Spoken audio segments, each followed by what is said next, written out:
ओम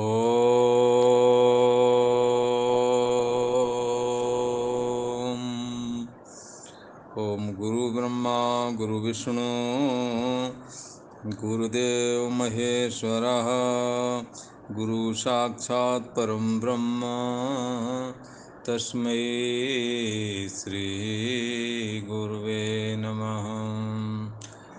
ओम योगेश्वर श्री कृष्ण भगवान की जय। ऐं सरस्वत्यै नमः। प्रसंग चल रहा है कर्मयोग का। सूत्र रूप से कर्मयोग के स्वरूप का वर्णन किया जा रहा है। विस्तार से तीसरे अध्याय और चौथे में कर्मयोग का निरूपण अभी आने वाला है। तो आज कर्मयोग को सूत्र रूप से जो कथन किया गया श्लोक है उस पर विचार करते हैं। भगवान श्री कृष्ण कहते हैं अर्जुन से, हे अर्जुन, कर्मण्येवाधिकारस्ते मां फलेषु कदाचन। तो यहाँ पर ऐसा लगता है तेरा कर्म में ही अधिकार है, उसके फलों में कभी भी नहीं। तो ऐसा कहने करके ऐसा लगता है कि फल उसे कभी मिलेगा ही नहीं। ठीक है, पर यहाँ फल में अधिकार नहीं, वो किस दृष्टि से कह रहे हैं इसको समझना चाहिए। फल हमेशा भविष्य में मिलता है और भविष्य पर हमारा कोई अधिकार क्षेत्र नहीं है। हमारा वर्तमान में अधिकार है। तो वर्तमान यदि सुधारें तो भविष्य अपने आप सुधर जाएगा। इस करके कर्मण एवाधिकार थे, आपको अपने कर्म संपादन करने चाहिए और उसके फल की ओर दृष्टि ना करके आसक्ति और फल की इच्छा से रहित होकर के अपने कर्म को करते रहना चाहिए। ऐसा मानो गीता कहना चाहती है। जैसे कर्तव्य कर्म हमने करना है, पढ़ने वाला पढ़ता है, टीचर उसे पास कर देता है, ऐसा कहने में प्राय करके आता है। पर सच्चाई ये नहीं, बल्कि विद्यार्थी जो पढ़ता है उसी में जो जितना प्रश्न पत्र हल करके आता है उसी में उसे मार्क्स दिए जाते हैं, नंबर दिए जाते हैं। तो सच्चे अर्थ में टीचर पास नहीं करता, पर विद्यार्थी से ऐसा कहा जाएगा तुम पढ़ते रहो, पास होने में तुम्हारा अधिकार नहीं, वो कोई टीचर तुम्हें पास करेगा। ठीक है ना। तुम्हारी तो पढ़ाई पढ़ने में और आप जाकर परीक्षा दें, इतना ही तुम्हारा है। आगे का खेल अध्यापक का है। ऐसे ही हमें कर्म करने का अधिकार है, आगे का खेल ईश्वर का है। हमने जैसे कर्म करे होंगे उसी के अनुसार ईश्वर हमें उसका फल दे देगा। फल नहीं मिलेगा ये बात नहीं है, या नहीं मिलता है कर्म का फल, ऐसी बात नहीं है। कर्म भविष्य पर निर्भर करता है और भविष्य हमारे हाथ में नहीं है, इसलिए कर्म का फल का अधिकार कभी नहीं, ऐसा कह दिया। तेरा कर्म करने में अधिकार है और उसके जो फल हैं जिनका जो कि भविष्य में मिलने वाले हैं उन पर नहीं, क्योंकि भविष्य आपके हाथ में नहीं, आपके हाथ में तो वर्तमान है।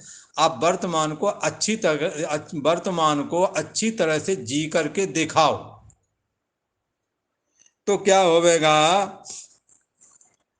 फिर फलों में हाँ, तेरा कर्म करने में अधिकार है और उसके फलों में कभी भी नहीं, और कर्म फल के हेतु भी तुम ना बनो। तो इस बात को अच्छी तरह से समझ लेना, कर्म फलों के में कभी भी नहीं, कभी भी नहीं, भविष्य की दृष्टि को ही मद्देनजर रख करके कह दिया इतना। वरना कभी नहीं मिलता या कभी नहीं मिलेगा ऐसा कुछ यदि हो तो फिर ये सिद्धांत बिगड़ जाएगा। और कर्म के लिए हर जगह कहा गया जो जैसा कर्म करेगा वैसा फल देगा भगवान। ये है गीता का ज्ञान। बोला ये बात हर जगह कहते हैं। तो ऐसा भगवान क्यों कह रहे होंगे? ऐसा इसलिए कह रहे कि फल की आसक्ति के चलते तुम जो कर्म कर रहे हो वो भी नहीं सही से कर पाओगे। फल की आसक्ति स्वर्ग आदि की आसक्ति, फलासक्ति, ये आपको परमात्मा की प्राप्ति में भी बाधा हो जाएगी। इस करके फलों की ओर तुम नजर ना रख के तुम तो अपने वर्तमान में बराबर अपने आसक्ति और फल की इच्छा से रहित होकर के अपने कृत्यों को करते रहो, यही कहने में अभिप्राय है। तो भगवान श्री कृष्ण कहते हैं ते कर्माणि एवं अधिकारा। हे अर्जुन तुम्हारा, हे अर्जुन तुम्हारा का मतलब हे जो ब्राह्मण क्षत्रिय वैश्य कोई भी हो, स्त्री पुरुष को कहेंगे तुम्हारा, केवल अर्जुन ही का भर थोड़ी है, कोई भी हो उसके लिए ये बात कही जा रही है, ऐसा समझ के चलना है। इसलिए यदि कोई सन्यासी होता तो कहते हैं हे साधु तुम्हारा केवल तपस्या करने में, ओंकार जप करने में, भला उपनिषद का स्वाध्याय करने में अधिकार है, और इसका इस स्वाध्याय ओंकार का जप आदि करने का जो फल है मुक्ति, उसमें तेरा, हाँ उसमें तेरा नहीं, वो तो जो तेरा परिपक्व होवेगा अपने आप ही, वो तो मुक्ति स्वरूप अपना स्वरूप ही है, वो कहीं से आना थोड़ी है। जैसे जो फल आम की डाली में पक जाएगा वो गिरकर ऊपर भाग जाएगा या नीचे आएगा, वो नीचे को ही आएगा। ऐसे ही यह सन्यासी कोई ओंकार का जप करे, प्रणव जप करे, उपनिषद का श्रवण मनन निध्यासन करे, और अपने नित्य कर्म जो सन्यासी के उसमें लगा रहे, तो मुक्ति ना चाहने पर भी मुक्ति उसको आ मिलती है, मतलब ऐसे ही। और यदि वो मुक्ति की चाह, मुक्ति मिल जाए, मुक्ति मिल जाए, तो मुक्ति कोई बहुत हुआ थोड़ी है, मुक्ति तुम्हारी अज्ञान रहे तो उपलक्षित आत्मा का नाम मुक्ति है। देह और जगत भाव से जो रहत है, जो मन और माया के भाव से रहत है, जो परछन्न व्यक्तित्वपना जीव और ईश्वर के भाव से रहत है, जिसमें ये फुरते हैं, जो इसको इन दोनों को जानता है उसका नाम ब्रह्म है, उसका नाम आत्मा है, वो मैं हूं। तो ये जो अंतर्यामी आत्मा है यही सारे जगत का आधार है। कहते हैं कि तेरा कर्म करने में अधिकार है, उनके फल में कभी नहीं। इसलिए तुम क्या करो, कर्म फल मां कर्म फल हेतु भू, तुम कर्म फल के निमित्त भी ना बनो। भला बोले निमित्त ना बने का मतलब इसका क्या अर्थ लगाएं, तो बोले इसका अर्थ ऐसे लगाओ, कर्म फल के निमित्त जैसे किसी का विवाह लड़की का करवा दिए, भला तो कहीं की लड़की कहीं का लड़का, और एक दूसरे को जानते नहीं थे, नाते रिश्तेदार भी नहीं जानते थे, पर बीच में एक कोई मध्यस्थ था, वो लड़की को भी जानता था, लड़के पक्ष को भी जानता था, दोनों को जोड़ दिया ना। फिर वो जब कभी बाद में कभी मिलता है, देखो हमने उसके लड़के का विवाह करा दिया, भला और अगर ना कराता ना तो मुश्किल ही था इसका विवाह होना। इसको कहते हैं निमित्त, हमारी वजह से ऐसा हो गया, भला नहीं तो तुम ऐसा ना कर पाते, हमारी वजह से तुम्हारे लड़के की नौकरी लग गई, इसको कहते हैं निमित्त। कर्मयोग के सिद्धांत में ये बात बताई, बारीकी से आप समझ लें कि कर्म करने में अधिकार है, वर्तमान कर्म करने के लिए है, भविष्य फल देने के लिए, भविष्य तुम्हारे हाथ में है नहीं, इसलिए माँ फलेषु कदाचन, कर्म फल में तुम्हारा कभी नहीं। दूसरा कर्म फल के, जब तुम कर्म फल में तुम्हारा अधिकार नहीं, फल में अधिकार नहीं, और एक बात भगवान श्री कृष्ण ने और कह दी कि तुम कर्म फल के निमित्त भी, तुम कर्म के निमित्त भी मत बनो, कर्म फल के हेतु मत बनो। अच्छा, कर्म फल के हेतु ना बने मतलब जो तुमने दूसरों का खुद तो नहीं किया पर कुछ दिमाग लगा के काम करवा दिया, वो उसको कहते हैं निमित्त। तो लोग ऐसा कहते भी, हमारे तो नहीं पर उनकी वजह से ऐसा काम हो गया, लोग ऐसा भी कहते हैं, और कुछ ऐसा भी कहते हैं हम ना कराया होता तो इनका ये काम ना होता। तो जो ये कहते हैं इनकी वजह से हमारा काम हो गया, ये तो उनका बड़प्पन है,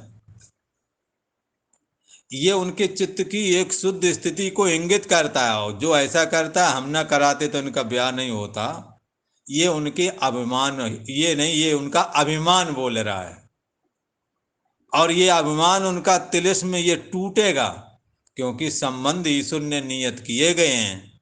तुम्हारे को निमित्त बनाया था जोड़ने के लिए। यदि तुम उसका भी अभिमान करोगे, तुम्हें दोनों लोग नकार देंगे, लड़की पक्ष वाले और लड़के पक्ष वाले हुए। इसलिए आप देखते होंगे, जब जब ये लोग ज्यादा कहते हैं तब कहते तुमने क्या करा दिया, बोलने लगते। वो तो लड़की का भाग था, जहाँ था वो अपनी चली गई, लड़के का भाग था जहाँ वहां ब्याह हो गया, 2 टके का मुंह रह जाता है कि ये किराए पे सारे अपने आप ही पानी फेर देते हो। बस इसी वजह से भगवान श्री कृष्ण कहते हैं तुम कर्म फल के हेतु निमित्त तुम बन गए हो, अच्छी बात है, तुमने किसी का काम करा दिया, पर कहना नहीं। अगर कह दिया तुमने तो तुम्हारा ये एहसान सब 1 मिनट में मिट्टी में मिल जाएगा। इसलिए भगवान श्री कृष्ण कहते हैं तुम कर्म फल के हेतु भी, हाँ, तुम कर्म फल के निमित्त भी ना बनो कि हमारी वजह से ऐसा हो गया। तुम तो पहले से चिल्लाना चालू करो तो ठाकुर जी ने करा दिया, और तब वही दोनों लोग क्या कहने, इन्होंने कराया है। वो हर जगह का नहीं नहीं, यही कराए, यही लाए थे। फिर देखो, इसलिए आप तो एहसान लेना भी नहीं जानते कि कैसे एहसान तुमसे वसूल है। अगर गीता सुने तो ये बात आपको मालूम होगी कि एहसान को कैसे भुनाएं, कैसे एहसान बंद को एहसान मनवाएं। आप चुप रहें, जिसके ऊपर आपने एहसान किया है उसके अगल बगल वाले उससे आप नहीं मानते, अगल बगल वाले कहेंगे तेरे तो लड़के तक की फीस उसने दी थी, बड़ा बना फिर रहा धन्ना सेठ, है ना। तो एक दिन वो भी कहेगा आप चुप तो रहो ना। आपकी चुप्पे दूसरों के मुंह से होकर के निकल आएगी। आप जिसको चाहते हैं वो पड़ोसी कहने लगेंगे आप क्यों परेशान हो इतना कि हमने कराया, हमने ऐसा किया। आप चुप रहो ना, आपका काम बोलता है। जब आपका काम बोल रहा है तो वाणी से कहने की जरूरत नहीं बोला। इसलिए भगवान श्री कृष्ण कहते हैं तेरा कर्म करने में अधिकार है, फल में कभी नहीं। और होता भी नहीं, जैसे कल बताया था ना कि करते रहे कर, एक दिन ऐसा आएगा वही कर्म को नहीं कर पाओगे। हम लोग जाते आते रहते, लोग ड्यूटी करने वाले ड्यूटी करते रहते, रोज आना डीटीसी बस, दिल्ली में डीटीसी बसों में पहले चलते थे, अब तो उसमें चलते हैं। वो कौन सी गाड़ी चल पड़ी है ना। हाँ, वो ट्रेन नहीं चलाई गई ना बढ़िया वाली। हाँ, तो अब वो उसमें चलते हैं। कई बार देखते थे, वहां जाते थे दिल्ली में, कई बार उसी गाड़ी से चलने वाले, रोज चलने वाले सड़क गए, हाथ नीचे पड़े हैं, सड़क में मरे पड़े हैं। वो उन दिनों में भी बड़ी हालत वैसी हुआ करती थी। ड्यूटी रूप जो संकल्प मन में किया कि कराऊं, नहीं कर पाए, सड़क पे पड़े। इतनी भीड़ कि ड्राइवरों के जो पत्नियां हैं वो शाम तक ये सोचती थी लौट आवे तब जाने, कई बार। तो आप क्या समझते हैं, फल में अधिकार आपका। इसलिए गीता कहना चाहती भविष्य पे अधिकार, अधिकार आपका नहीं है, भविष्य ईश्वर के हाथ में है। यद्यप तुम्हारा वर्तमान में किया गया कर्म ही भविष्य बन करके आएगा, पर ईश्वर के द्वारा स्टाम्प लग करके आएगा। इसलिए उस पर तुम्हारा अधिकार नहीं। आप चाहें कि हम फल को ले लेंगे, ये आप बेशक कहें, पर आप ले न सकेंगे। आप कुछ और ही कर जाएंगे। इस करके भगवान श्री कृष्ण कहना चाहते हैं हे अर्जुन, तुम तो वर्तमान को संवारो और अपने कर्तव्य कर्मों को करो, फल की ओर मत देखो। जो कर्म करता है फल उसके कदमों में स्वयं आकर के गिरता है। आप फल की चिंता क्यों करते हो। यदि फल की चिंता करोगे तो तुम्हें नुकसान क्या है। तो नुकसान ये है कि एक तो भविष्य आपके हाथ में नहीं, दूसरा ईश्वर के द्वारा स्टंप लग के तब तुम्हारे पास फल आना है, उसमें समय लग सकता है। और समय लग गया, आप फल के लिए आप अंदर में कामना बनाए बैठे, फल नहीं मिला, 1-2 बार किया नहीं मिला, बोले ये काम ठीक नहीं है, इसमें तो कुछ नहीं, ऐसा हो गया वैसा हो गया, आप वो काम भी छोड़ बैठेंगे फल के चक्कर में। और कदाचित फल को यदि ना विचारा होता तो आप उस काम को कर्तव्य समझ के करते, फल तो आता ही आता, फल कहाँ जाएगा। इसलिए एक ही क्रिया अब ये फल को और बारीकी से समझे। यही एक ही क्रिया, उसी से लोग जो है बहुत कमा रहे हैं और एक कुछ नहीं कमा रहा। फल कहाँ हाथ में है? यही पेट नचाने वाली क्रिया, इधर हवा निकाली उधर निकाली और रामदेव पूंजीपति बन गए। बोला देश के पूंजीपतियों में 40वें नंबर के अमीर हो गए बालकृष्ण, ऐसा सुनते हैं, अखबार में आया था। और हम लोग नचाएं तो और हवाई खिलजी और उड़ाते फिरें, क्या मतलब? माँ भले सु कदाचन, कभी मेहनत की है? ईश्वर से स्टाम्प लग के उसी का आ रहा है मेहनताना। जिन्होंने नहीं की उनको कोई देखेगा नहीं, वो तो ठीक है, पर उल्टी हंसी और उड़ाएंगे। इस करके आप कर्म फल के लिए आप मत व्यग्र हो, में ये कर्म का फल मुझे प्राप्त हो। लोग प्राय करके कहते हैं हमें इसका क्या फल मिला, हमें क्या मिल गया ऐसा जो हमने कर दिया। अरे ये हल्की बुद्धि का त्याग कर दो। छोटी छोटी बातों, हमें इसका क्या फल मिला, उनके घर गए तो थे, उन्होंने चाय तक नहीं पूछा हमें इसका क्या फल मिला। अरे इतने में तुम्हारा फल बिगड़ गया चाय ना पूछने में, ये कौन सी बात रही? इतने भी हल्के मत बनो। आप कर्म फल को परे करके भगवान की भक्ति करो। बहुत सारे लोग आए हमारे इधर, आश्रमों में आए, वैसे भी जंगल झाड़ियों में भी मिले। वो कहते महाराज इतने दिन हो गए, करते करते देख लिया मंदिर जाने लगे तब से काम और बिगड़ने लगे।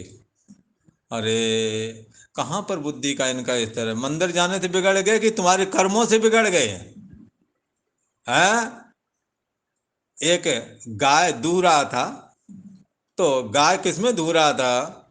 वो घर से गया, पतीला उठा के लाया, डेली पतीला में दूहता था। एक दिन जल्दबाजी में पतीला की जगह पर वो आटा छानने वाली छन्नी ले आया और उसमें दूरा पा दूध नीचे सब फैल गया। तब उसने घर वाले को लठ लेके खदेड़ा, ये दूध कैसे फैल गया है? निज अपराध, अपना अपराध दूसरे पे थोपना है। गलती तो तू कर रहा है, आटा छानने वाली छन्नी भगोना समझ के पकड़ रहा है, उसमें दूह रहा है और पत्नी को डांट रहा है, दूध फैल गया। अरे तेरी तू अपनी अकल को क्यों नहीं कोसता? इसलिए कर्म फल के निमित्त, कर्म फल के चक्कर में अपना पूरा काम क्यों बिगाड़ते हो? हर बात के लिए हमें क्या मिला इसमें, बस इतना ही सोच पाए? कुछ ऐसा भी सोच लेते कि ना मिले तो भी करेंगे। ये बुद्धि क्यों नहीं लगाते? ये हमारे बांधव हैं, ये हमें क्या देंगे, देंगे तो भी हम नहीं लेंगे, हम हमारे जो फर्ज है मैं कर देता हूं। ये क्यों नहीं सोचते आप? बोले फिर हमें इनसे क्या मिलेगा, ये तो 2 टके के लोग हैं, बहुत कड़ुआ बोलते हैं, जब देखो अपमानित करते रहते हैं। अरे करो तो सही, वो तुम्हारे काम नहीं आएंगे, पर ईश्वर ने देख लिया है, ईश्वर मूर्ति सभी के अंदर विद्यमान है। आप करो, और जिनके काम तुमने संपादन किए उनसे तुम ये आशा क्यों लगाए बैठे हो कि वो हमारे काम में आ जाएं? लोगों को लगता है हमने ये काम किया तो इसके बदले का तुरंत हमें बदला दें वो। ऐसा नहीं होता, ऐसा सोचना भी नहीं चाहिए। और जिन्हों को तुमने मदद की उनसे तुम मदद की अपेक्षा कैसे रखते हो, बड़ा आश्चर्य है। उसी दिन सोच लेते और भगवान से एक प्रार्थना और करके आते, हे भगवान इनका काम हमने संपादन कर दिया, पर जिंदगी में इनसे हमें कोई काम लेना न पड़े। ये करके आते ना, वो आपके पीछे जरूर आते।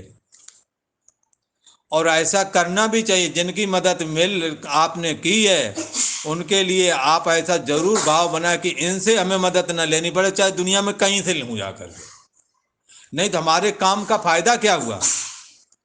हमारे कर्म का फायदा तब है जिसके प्रति हमने कर्म किए उससे हमें बदला ना मिल जाए कहीं, उससे हमें को। इसलिए पुराने पूर्वजों में यद्यप वो पढ़े लिखे नहीं थे, पर उनमें एक बड़ी भारी भलमुनसात थी। अपने जिगर का टुकड़ा कन्या जहां दान देते थे, दे दिया, जो कुछ देना था दे दिया, फिर लौट के उनके गांव के कुएं का पानी तक नहीं पीते थे। आप इन पुरानी परंपराओं को भूल गए हैं। आपको लगता है कि हमें वहां से बदले का मिल जाए जहां हमने कुछ किया है, और यहाँ पूर्वजों के देखो जहाँ कन्या दी वहां बदले में फिर कभी भोजन तो खाया ही नहीं, वहां के कुएं का पानी तक नहीं पिया। ये कोई छोटी बात नहीं, ये कर्मयोग से जुड़ी बात है। एक जगह ऐसी बनाई जीवन में जहां दिया है, लिया कभी नहीं। अगर हम ऐसी जगह और जगह भी बना सकें कि हम देने का बनाएं, लेने का नहीं, उस दिन कर्मयोग सिद्ध हो जाएगा। वहां से कर्मयोग आपका मन पूर्णता को प्राप्त हो जाएगा। जिस दिन ये दिमाग में आ जाए हमने देना है, हमने लेना किसी से है ही नहीं, खास करके उससे तो लेना ही नहीं जिसे कुछ हमने मदद इमदाद की। पर हमारी मुसीबत ये है, हमारे जो भाई बंधु हैं, हमारे जो लोग हैं, ये क्या सोचते हैं कि हमने इसके पास किया तो ये हमें बदले में इसने हमें क्या किया, बस इतनी ही चर्चा। अरे उनसे क्यों चाहते हो, इसी ये नीयत खत्म कर देनी चाहिए। इससे जरा पीछे हटके देखो, आपको ये कर्म जो करके आए हो विक्षेप दे रहा है, आपके अंदर टेंशन हो रही है, ये टेंशन भी खत्म हो जाएगी। और ये कर्म तुम्हें ऐसे सुखी करेगा मानो समाधि लगा के आए हो।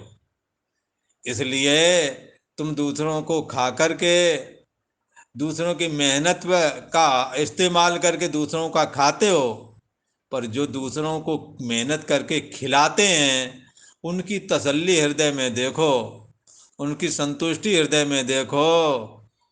जो सच्चे अर्थों में निष्काम है उनको वही सुख प्राप्त हो जाता है उस कर्म से, जैसे किसी योगी को समाधि में सुख प्राप्त हुआ हो। इसलिए निष्काम कर्म करने वाला भी चित्त की शुद्धि को प्राप्त होकर के दुर्लभ ब्रह्म ज्ञान को सहज में ही प्राप्त कर लेता है। इसी बात को आगे भगवान श्री कृष्ण कहेंगे। ये जो निष्काम कर्म योग है, तत् स्वयं योग संसिद्धि काले नात्मनि विंदति। ये निष्काम कर्म योग आगे चल करके समय पा करके स्वयं ज्ञान के रूप में तब्दील हो जाता है। एक अजीब शांति, एक निर्विकल्प शांति, एक सत्तात्मक जो स्थिति है उसमें स्थिति लाभ, जिससे कि फिर जो लाभ प्राप्त हुआ है उससे और कोई लाभ दूसरा उससे श्रेष्ठ नहीं है, ऐसा उसका मन मानता है। इसलिए निष्काम कर्मयोग ये जो भगवान श्री कृष्ण का है, इसे अपने जीवन में जरूर लाना है और फल की इच्छा से रहित होकर के कर्म करके देखो, और सच्चे दिल से करके देखो, उसी दिन शांति मिलेगी। उस कर्म को करके शांति प्राप्त होगी। इसलिए भगवान श्री कृष्ण कहते हैं तुम वर्तमान काल तुम्हारे पास में है, भूत तो तुम्हारे हाथ से निकल गया है, भविष्य तुम्हारे हाथ में है नहीं, और फल भविष्य में ईश्वर का स्टाम्प लग के आवेगा। उसके लिए थोड़ा देर भी हो सकता है। इसलिए कहावत और लोक में ये संसार में प्रसिद्ध है कि ईश्वर के घर देर है पर अंधेर नहीं है। भला तो फल में यदि देरी होगी, आप कर्म करेंगे, आप कहेंगे हमें क्या फल मिला, आप जो कर्म कर रहे हैं वो छोड़ बैठेंगे। इसलिए मां फलेषु कदाचन, आप फल में कभी भी आपका अधिकार नहीं। तो आगे भगवान श्री कृष्ण कहेंगे तुम कर्म फल का निमित्त भी ना बनो।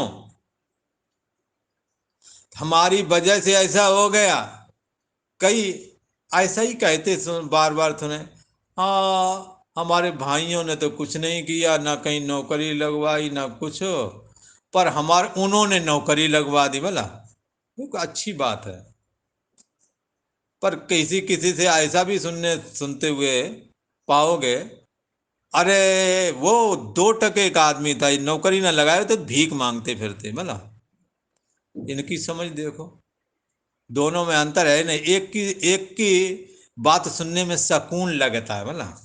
और इनकी बात सुनने से कोई दीगर आदमी जो सुने, जिसके प्रति किया होगा उसका तो छाती जलेगी तुरंत। दीगर भी सुनेगा ना तो उसको कैसा लगेगा कि ये बात लगता नहीं बोलना चाहिए, ये इतनी अच्छी नहीं लग रही है। इसलिए ये कर्म फल के निमित्त जिनके द्वारा कर्म सिद्ध हुआ है, उन्होंने अपने फजीयत अपने आगे अपने मुंह के सामने ही करानी हो तो ऐसा बोलते नहीं।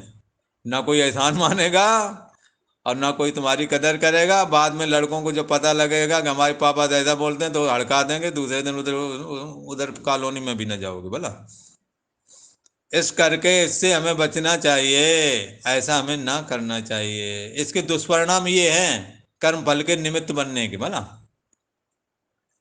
अच्छा, किसी ने कहा महाराज आप तो कहते हो कि कर्म में अधिकार है, कर्म फल में बिल्कुल नहीं बोला, कदाचित नहीं। अच्छा, कर्म फल के निमित्त भी नहीं, तो हम कर्म करते ही नहीं, हटाओ, है ना। तो हम कर्म क्यों करें, कोई ऐसा कहे। भगवान श्री कृष्ण ने तुरंत रोक दिया। ते अकर्मणि संगा मां, मां माने नहीं। अरे अर्जुन, जो मैं ये कह रहा हूं तो कहीं ऐसा ना, अरे अर्जुन कहने का मतलब अरे हम लोग बोला, चार लोग हैं ना, ब्राह्मण क्षत्रिय वैश्य शूद्र, इन चारों को कह रहे भैया सुनो, ऐसा न कर लेना कहीं काम न बंद कर देना। और ब्रह्मचारी गृहस्थ वानप्रस्थ सन्यासी, इन चार चार ये आश्रम वाले और चार वर्ण वाले, इन सबसे कहा कहीं ऐसा न कर लेना हमारी बात सुन करके कि कर्म फल में अधिकार नहीं, तुम निमित्त भी ना बनो तो हम कुछ करेंगे ही नहीं। ऐसा न करना, नहीं तो तुमने जो अकर्मण अगर हो गए तो अकर्मणता से बढ़कर के दुनिया में और कोई बड़ा पाप नहीं है। अकर्मण आदमी दूसरे के ऊपर बोझ बनता है, और उसको देख करके दो चार और ऐसे अगर इकट्ठे कर लिए तो पूरा कॉलोनी ध्वस्त करके रख देंगे। आलसियों की कॉलोनी वाला। आलसियों की कहानी तो बहुत प्रसिद्ध है ही है। एक आलसी कह रहा था आम के पेड़ के नीचे लेटा था, तो दूसरा लेटा हुआ था, आम पड़ा हुआ, तो कहता कि यार हमारे ये आम उठाकर हमारे मुंह में यार निचोड़ दे, मेरे को थोड़ा लगता है आराम कर लूं, पर तू मैं मुंह खोले दे रहा हूं तो हमारे मुंह में आम निचोड़ दे।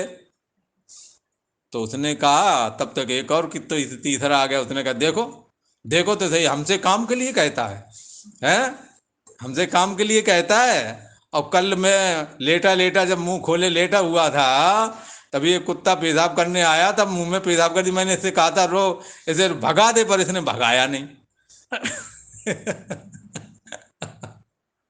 ये आलसी लोग है मला, इसने भगाया तक नहीं, आज हमसे कह रहा आम निचोड़ दो। मैं क्यों आम निचोड़ू, जब ये हमारे मुंह में कुत्ता पेशाब कर रहा था तब इसने रोका नहीं, और आज हमारे लिए काम बता रहा है। तो क्या है, ये आलसी नहीं होना है। अकर्मण्यता सबसे बड़ा दोष है, हमें अकर्मण्यता से बचना चाहिए। यदि करोगे तो निष्काम कर्मयोगी बनोगे, करोगे तो किसी का काम भी करवा सकोगे, जो करोगे नहीं तो सत्य ही नाश कर दिया। इसलिए बैठे से बेगार भली, ऐसा कहते हैं लोग। यदि तुम्हारे को कोई काम नहीं है तो कुछ बेगार ही करो। बोले बेगार क्या करें, बोले बनिया की दुकान पे जाओ, जब उसको नहीं होता तो कुछ नहीं, वो बाट ही पहुंचता रहता है, कहीं बाट पहुंचेगा, कहीं कुछ तो कहीं कांटा पहुंचेगा, कहीं कुछ करेगा, कहीं कुछ करेगा। हाँ, तो वो कुछ ना कुछ तो कर रहा है, ना करने वाला काम तो नहीं है, कुछ कर रहा है। संतों ने तो कहा अगर तुम्हारे पास कुछ काम नहीं तो गड्ढा खोदो और फिर उसको बंद करो, फिर खोदो फिर बंद करो, क्योंकि खाली मन शैतान का घर है। मन को खाली मत रहने दो, मन को लगाए रखो, वरना ये मन कहाँ पटकेगा, कुछ आंकड़ा नहीं लगा सकते। इसलिए मन एवं मनुष्याणाम कारणम बंध मोक्षयो, बंधाय विषयाशक्तम मुक्त्यै निर्विषयम स्मृतम। ये मन ही बंधन और मुक्ति का कारण है। जब ये मन वर्तमान संवार करके और कर्म करता है, तब इसमें क्या होता है, अपन ये फल के चक्कर में ना पड़े। फल तो बहुत सारे नुकसान करता है, एक तो भविष्य तुम्हारे हाथ में नहीं, इसलिए मत करो। दूसरा ये कि फल के चक्कर में अनंत फल जो परमात्मा उससे छूटो, उससे आप हाथ धो बैठोगे। इसलिए छोटी मोटी जिन घरों में कलह होती है उन घरों में लोग बच्चे अच्छे से रोटी नहीं खा पाते। कहते हैं यार कलह जहाँ होती है वहां लक्ष्मी रुकती नहीं है। इस कलह के चलते बड़ी कलह मोल ले लेते हैं। ऐसे छोटे झगड़े के चलते बड़े झगड़े, छोटे फल के लिए बार बार ये इसका फल हमें मिलना चाहिए, इसका फल ये मिलना चाहिए, बस उसी में उलझे रह जाओगे। परमात्मा रूप अनंत फल से हाथ धो बैठोगे। इसलिए फल की इच्छा कभी नहीं करना। फल नहीं मिलेगा ऐसा नहीं कह रही है गीता। फल गीता नहीं दिला सकती ऐसा नहीं है, सबके लिए है यहाँ जगह। तो कर्म फल के हेतु भी मत बनो, और तुम्हारे अंदर है अर्जुन अकर्मणता ना आ जावे कहीं। अकर्मणता सबसे बड़ा जीवन का दोष यदि कोई है तो अकर्मणता। बूढ़े बूढ़े बुजुर्ग लोग 80-80 साल के हो गए, काम अपना निकाल रहे हैं, पर तुम हो जो है 20-25-40-45 में ही हार मान गए हो। हाँ? हमसे कुछ नहीं होता है, तुमसे कुछ कैसे नहीं होता, सब होने लगेगा। पर ये समय का ऐसा फेर है कि इस समय अन्न जल की भी बहुतायत है, पैसा भी है ही है, काम निकला जा रहा है। नहीं तो पुराने समय में रोटी मिल जाए इसलिए पूरे दिन मजदूरी कर लेते थे, और ये भी कह जाते थे कल भी हम करने आएंगे, दूसरे को ना बुलाना। जो आज पैसे दे करके भी काम नहीं सही से करते हैं, 8 घंटा पूरे होने से पहले ही आधा घंटा पहले हाथ धोलना चालू कर लेते हैं लेबर पार्टी, बोला। और कुछ कह दिया तो जाने की धमकी देते हम चले जाएंगे, तो आप मनाते फिरते हैं कि मत जाना है। ये समय का फेर है, इसलिए अकर्मण्यता जीवन में कभी नहीं लानी। हाँ, तो कहते हैं हे अर्जुन, दो तीन ये 4 बातें हो गई। एक तो वर्तमान हमने सुधारना है, उसमें अपने कर्म करना है। फल के फेर में हमने पड़ना नहीं है, क्योंकि फल में ईश्वर का स्टाम्प लग के आता है, इसलिए उसमें कुछ देरी हो सकती है। इस करके वो देरी तुम्हारे मन को उखाड़ सकती है, इस करके फल की इच्छा तुम कभी मत करो। एक दूसरा पॉइंट फल में नहीं, तीसरा पॉइंट तुम कर्म फल के निमित्त भी मत बनो कि हमारी वजह से तुम्हारा ये काम हो गया। बल्कि जब काम कर दो तो ऐसा बोलो ये तुम्हारा प्रारब्ध था, इसलिए ये हमारे को भगवान ने निमित्त बना के तुम्हारा काम करवाया है। हम कुछ करने कराने नहीं है, कराने वाले नहीं हैं, परमात्मा ही करने कराने वाला है। ऐसा करके दूसरों से भी कहो ताकि उसके भी हिम्मत बने काम करने की। और हे अर्जुन, कर्म ना करने में भी तेरी प्रीति ना हो जाए, कहीं कहीं ऐसा मन ना बनने लगे कि अब क्या करना करके। इस विषय में बड़े आख्यान है वैसे, अब दीगर प्रसंग हो जाएगा। पर कुछ इरादा हो तो कर्म होता रहता है। अकर्मण्यता किनको आती है ये आप अंदाज लगा सकते हैं, जिनका कोई संकल्प नहीं, जिनमें जिन्हें कुछ करने की इच्छा, संकल्प मन में कुछ करने का है ही नहीं, कुछ करने का है ही नहीं, तो वो अकर्मण हो जाएगी ऑटोमेटिकली। पर जिनके अंदर कुछ कर्म करने का अगर दिमाग में है तो उसके लिए वो कोशिश करेंगे, जरूर करेंगे। इसलिए करने का संकल्प टूटने नहीं देना है, ऐसा गीता मानो हमसे कहती है। अब ये बात ये सूत्र रूप में बता दिए कैसे करना है कर्म।